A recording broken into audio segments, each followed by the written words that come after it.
به نام یگانه آفریدگار نور و عشق، درود بر تو ستاره درخشان، درود بر تو که بهترین یا لایق بهترین زندگی.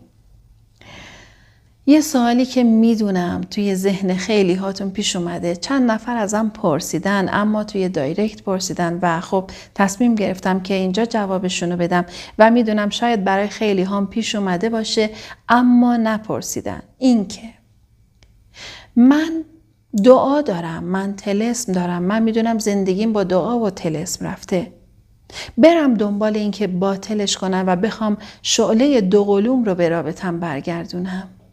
تا انتهای ویدیو با من باشید.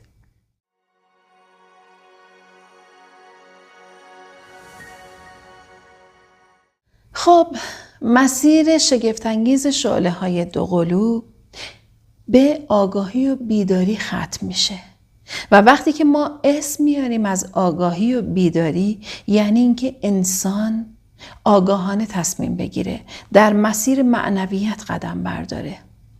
توی این مسیر ما به خدا میرسیم، ما به اصل میرسیم و اصلا هدف این مسیر و هدف شعله های دوقلو همینه که توی ویدئویی که مربوط به جدایی و دلیل جدایی شعله های دوقلو از هم من صحبت کردم، گفتم زمانی که شعله دوقلو شما رو ترک میکنه، به این دلیل هست که میبینه شما از مسیر معنویت خارج میشی و ترکت میکنه تا تو بیدار بشی، مؤنث الهی بیدار بشه. و وقتی که مؤنث الهی در مسیر آگاهی و بیداری قدم برمیداره، اون موقع مذکر الهی هم بیدار میشه و در زمان خودش اتحاد ایجاد میشه.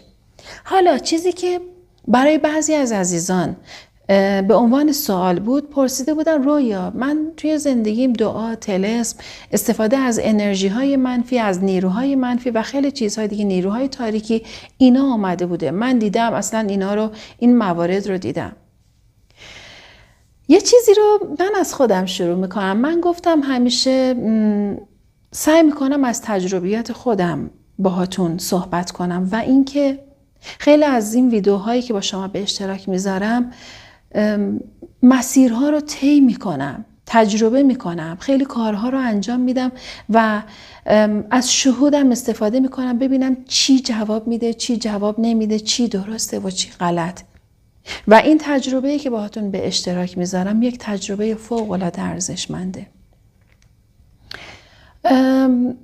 همیشه یه جاهایی از ویدئوم برمیگردیم به موضوع درباره منی که هنوز آماده نشده و الان اینجور براتون بگم. ببینید، من خودم شخصا توی زندگیم همین مسئله احساس کردم پیش اومده. حالا اصلا با چشم خیلی چیزها رو دیدم که اصلا وارد اون مقوله الان نمیشم، اما باعث شد که در مورد این مسئله تحقیق کنم.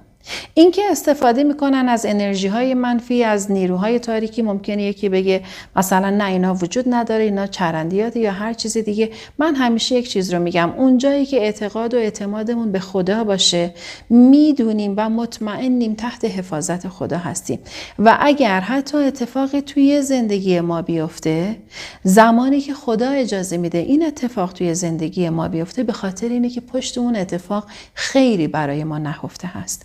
و من توی یکی از ویدیوهام صحبتی که کردم این بود که عزیزای دلم، یکی از مواردی که باعث جدایی شعله های دوقلو میشه دقیقاً نیروهای تاریکی هستن که استفاده از دعا، طلسم، سیاهی و هر چیز دیگه، جادو، هر چیز دیگه میتونه باشه که اگر اجازه به وقوع این اتفاق میشه، این جدایی میشه، در اصل دلیلش اینه که اصلا این اتفاق باید برای شما بیفته و یکی از راههاش این بوده و این اتفاق برای شما میفته تا شما تو مسیر آگاهی و معنویت رشد کنی.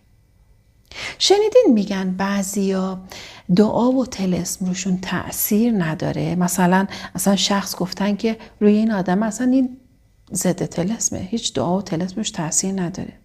ببینید، من توی یکی از ویدیوهام گفتم در رابطه با همین مبحث دعا و طلسم، گفتم که زمانی که ما مراقبه و مدیتیشن انجام میدیم، این باعث پاکسازی چاکراهامون که بشه و حالا مدیتیشن پاکسازی چاکرا باشه و هر مدیتیشنی که میدونیم تأثیر روی انرژی های درون ما میذاره، اینها رو که انجام میدیم این خودش باعث میشه که ورودی های ما کاملا بسته بشه.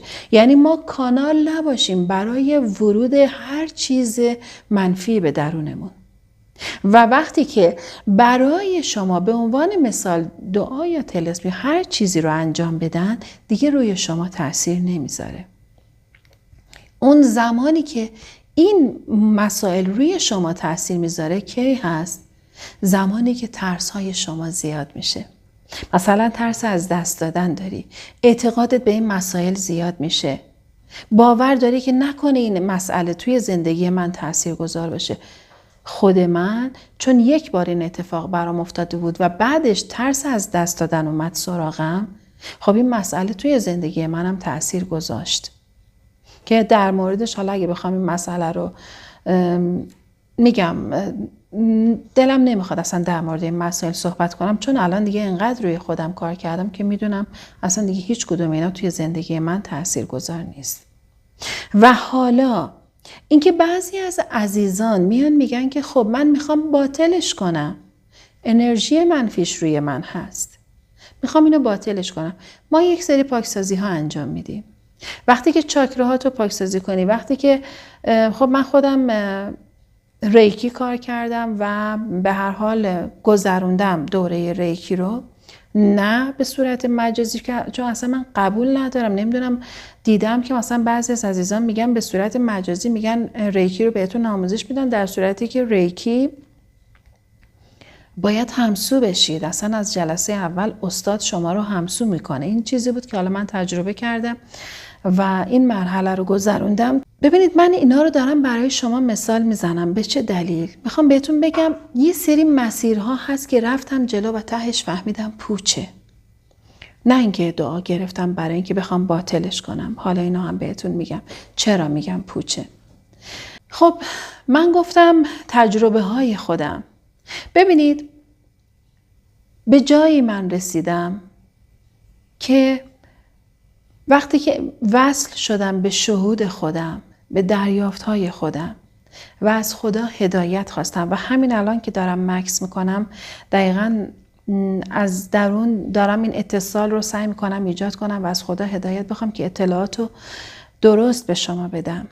و اون اینه که اگر ما باور داریم که در مسیر شعله‌های دوقلو هستیم، اگر واقعاً این مسیر رو قبول داریم، کاری به این ندارم که یه وقتای سردرگم میشیم توی این مسیر، یه وقتای شک میکنیم به این مسیر، اصلا کاری به این مسئله ندارم، چون این پیش میاد. اما اطمینان داریم که اون شخص شعله دوقلوی ما هست. خب میدونیم که اتحاد و وصال برای شعله های دوقلو اجتناب ناپذیره و این اتحاد و وصال پیش میاد. و اگر تا الان اتفاقی نیفتاده به خاطر اینه که هنوز خودمون رشد نکردیم. 2. اگر ما ادعا میکنیم که در مسیر آگاهی و بیداری و خودشناسی هستیم، خب انسانی که در مسیر آگاهی و بیداری قرار داره میدونه که هیچ قدرتی بالاتر از قدرت خدا نیست و زمانی که اعتماد میکنه با تمام وجود و تسلیم میشه توی این مسیر و همه چیز رو به خدا میسپاره، نمیره دنبال این که بخواد این مسئله رو باطلش کنه. یه روزی یه جایی من انقدر حالم بد بود که میگفتم خب شاید باید این کار رو انجام بدم. همون موقعم حاضر نمی شدم. یه چیزی جلومو می گرفت. و زمانی که با مسیر شعله های دوقلو آشنا شدم، مقالات رو در رابطه با شعله های دوقلو خوندم، ویدیوها رو دیدم و خیلی چیزهای دیگه، اون موقع فهمیدم که نه، این مسیر سراسر آموزش، نور، عشق، یادگیریه. و حالا منی که مدعی هستم که در مسیر خودشناسیم نمیرم، متوسل شم به یک سری انرژی هایی که از انرژی منبع اصلی پایین تره. من یه قدرت بزرگ پشتمه، من یه قدرت عظیم دستش پشتمه که با اطمینان بهش تکیه کردم.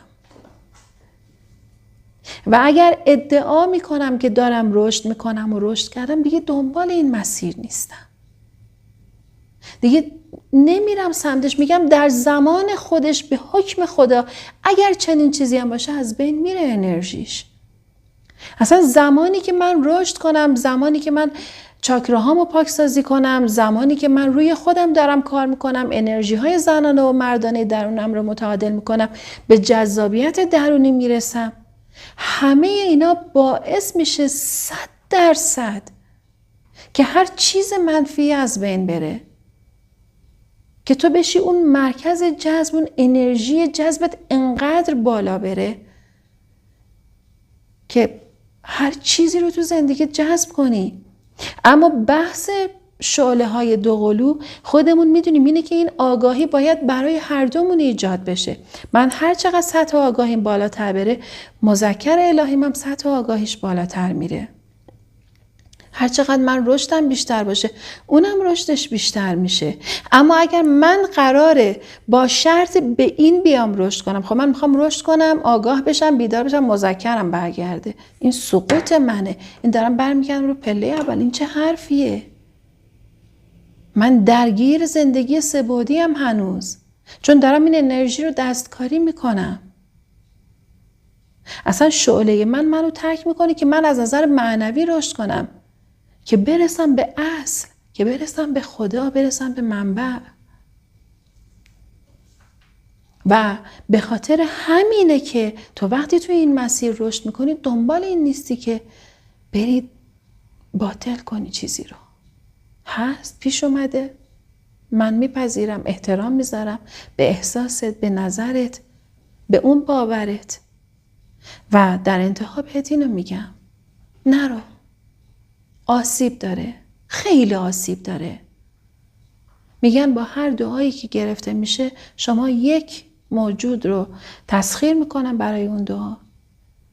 اصلا داری آسیب میزنی به حالا یک سری موجودات که حالا آفریده خدا هستن، ما نمیبینیمشون، یک سری انرژی های دیگه، اونا رو هم میخوایم به تسخیر بگیریم. به خاطر چی؟ به خاطر اینکه یادم رفته من اشرف مخلوقاتم. چرا خدا میگه تو اشرف مخلوقاتی؟ چون میگه تو انقدر قدرت داره ذهنت که میتونی به هر چیزی دست پیدا کنی. بعد من میام به سطح پایین تر از خودم، انرژی پایین تر از خودم متوسل میخوام بشم.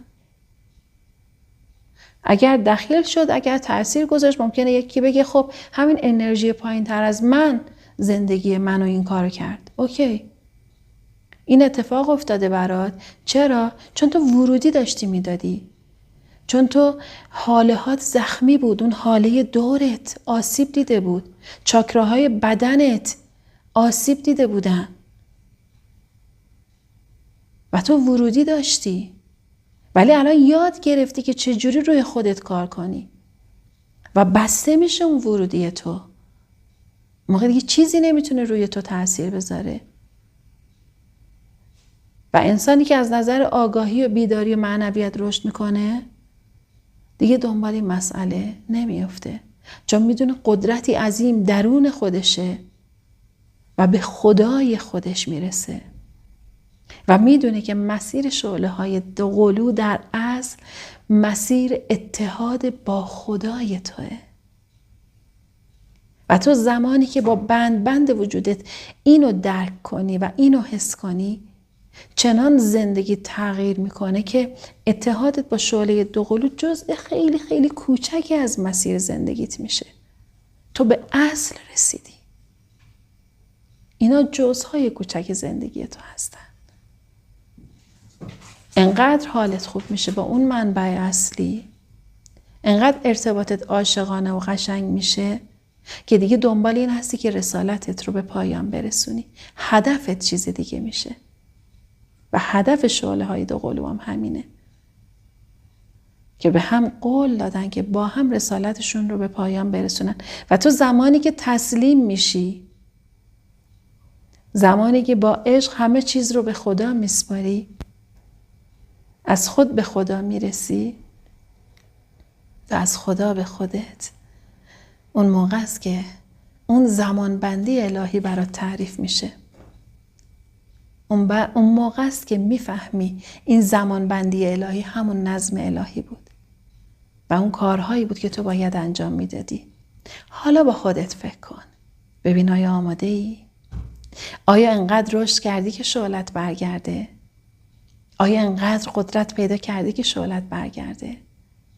اگر پیدا نکردی زمان داری. مهم اینه که رشد کنی. مهم اینه که باور کنی خودت رو. مهم اینه که بدونی تو انتخاب شدی. تو که در مسیر شعله های دوقلو و جفت های روحی هستی انتخاب شدی.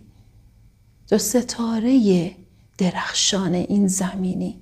تو سرباز نوری و قرار نور وجودت به زندگی دیگران درخشش بده، آگاهی بده. پس انقدر قدرتمند شو، انقدر رشد کن که وجودت نوری به زندگی دیگران بده. عزیزای دلم، همه چیز خداست و وقتی که متوسل به خودش باشی و توکل به خودش کنی، اونی که باید هر چیزی رو از بین ببره خودشه، خدای توه. و الان دست بذار روی قلبت با عشق، بگو خدایا با تمام وجودم خودم رو به تو میسپارم. رسالتم رو بر من آشکار کن و به من کمک کن که در این مسیر با عشق قدم بردارم و رشد کنم و نور عشقم رو به زندگی دیگران هم بتابونم. و تسلیم باش و همه چیز رو به خدا بسپار. دوست عزیزم، برات از صمیم قلبم آرزوی بهترین ها رو دارم و بهتون گفته بودم که پاییز و زمستون اتحاد و وصال برای خیلی از عزیزان ممکنه پیش بیاد. برای بعضیا اصلا سوال شده بود که خب آیا این اتحاد پیش میاد؟ همه منتظرن. در مورد این موضوع من ویدیو آماده میکنم و باهاتون به اشتراک میذارم و در نهایت با عشق بهت میگم که تو خیلی ارزشمندی. یادت نره خیلی دوست دارم. یا حق، خدا نگهدار.